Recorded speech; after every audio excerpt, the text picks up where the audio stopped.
Лето закончился, наступил осень, и для армянского народа начинается очень непростое время.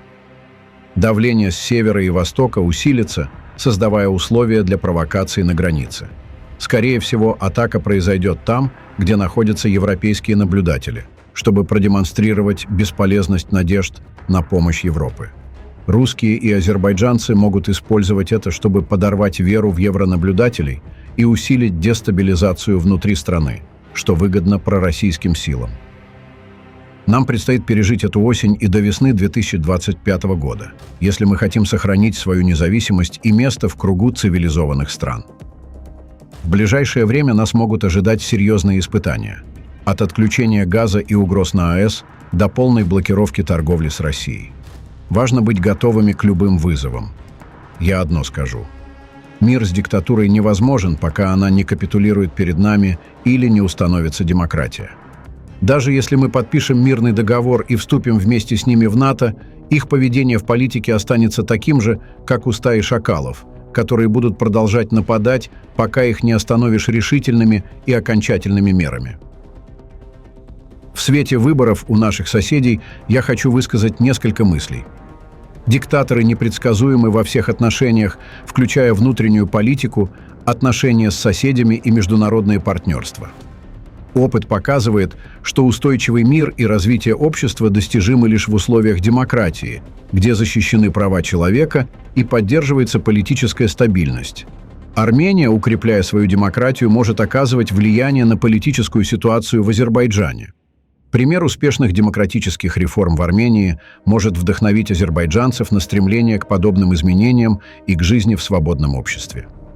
Учитывая, что власти и народ Азербайджана склонны копировать аспекты армянской политики и культуры, существует вероятность, что народ сам начнет активно бороться за демократические реформы, пойдет на революцию и свержение диктаторской власти. Этот процесс может стать нашим психологическим оружием, поддерживая стремление к свободе в азербайджанском обществе. А граница между Арменией и Азербайджаном должна стать как Берлинская стена, с такой же разницей в развитии. Пашинян дал пресс-конференцию. МИД Азербайджана оторвался от субботнего сна и немедленно огрызнулся. Я не буду пересказывать и анализировать ни речь Пашиняна, ни ответ прикаспийских коллег Захаровой. Скажу лишь пару слов. Первое. Столь быструю рефлексию бакинского МИДа, сам того не зная, лет 70 тому назад описал французский писатель Анри Труая, прекрасный сын армянского народа. Одной фразой. Первое рефлексивное желание виновного – не оправдать себя, а очернить обвинителя. Вот и рабов Алиева хватило на один выкрик «сам дурак», а это серьезному обсуждению не подлежит. Второе. Пашинян ведет свою старую стратегическую линию и ничем не удивил.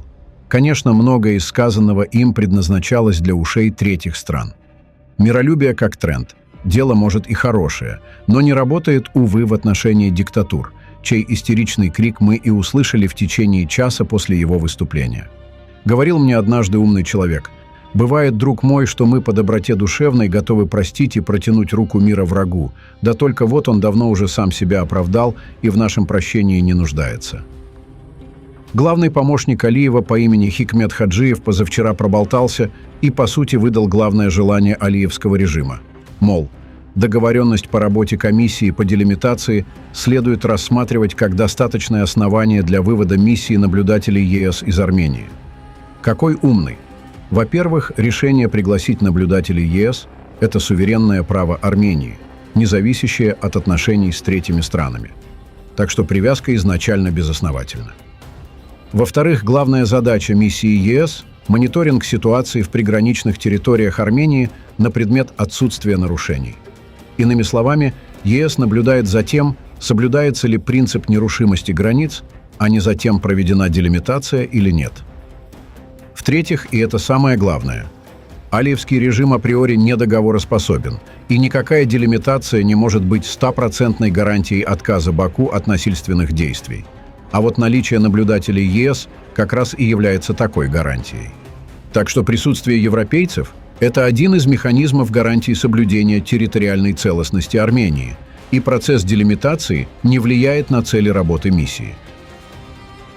Премьер-министр Армении Никол Пашинян предложил президенту Азербайджана Ильхаму Алиеву провести двустороннюю встречу по дипломатическим каналам, рассматривая также как вариант встречу на армяно-азербайджанской границе. Пашинян заявил об этом на пресс-конференции, касаясь вопроса о посредниках в переговорах, заявления президента России Владимира Путина о том, что Россия была бы рада, если бы смогла что-то сделать для демаркации границ между Арменией и Азербайджаном. Уже долгое время работа с Азербайджаном происходит в двустороннем формате. Более того, можно сказать, что этот двусторонний формат показал определенную эффективность за этот период, начиная с совместного заявления в декабре прошлого года, продолженного заявлением от 29 апреля. Вчера был подписан регламент совместной работы демаркационных комиссий. Мы считаем, что нам необходимо занять определенную позицию по этому вопросу, поскольку общее понимание заключалось в том, что на данном этапе мы работаем в двустороннем формате. Пока мы можем двигаться вперед в этом формате, думаю, этот формат правильный, сказал Пашинян. Об этом премьер-министр также сообщил президенту России в ходе последнего телефонного разговора. Зафиксировав работу в двустороннем формате, Пашинян не исключает работы и в каком-либо другом формате. По его словам, каждый конкретный случай должен рассматриваться в контексте отдельного вопроса в отдельное время. Премьер-министр отметил, что во время саммита Европейского политического сообщества была предпринята попытка создать впечатление, что Армения отказалась от встречи. Армения не отказывалась от встречи. Я сам по дипломатическим каналам предложил президенту Азербайджана, чтобы встреча состоялась в двустороннем формате, потому что в предыдущий период было взаимопонимание, что в этот период мы работаем в двустороннем формате. Я думаю, мы можем продолжить эту логику, потому что она эффективна на данный момент, сказал Пашинян. Более того, когда настанет момент проведения встречи на высшем уровне, Пашинян не исключает встречи в каком-либо другом формате. Он полагает, что встреча может состояться и на армяно-азербайджанской границе, где заседают комиссии по делимитации границы. «Я готов и к таким контактам», — сказал он. Москва и Баку играют в 4 руки. Посол Российской Федерации в Азербайджане Михаил Евдокимов в своем интервью озвучил обвинения в адрес наблюдательной миссии ЕС в Армении. То, что миссия является инструментом гибридной войны Запада, подтверждает ее скрытность и неподконтрольность ни Армении, ни Азербайджану. Фактически она ведет сбор разведданных против Азербайджана, Ирана и России, сказал российский дипломат.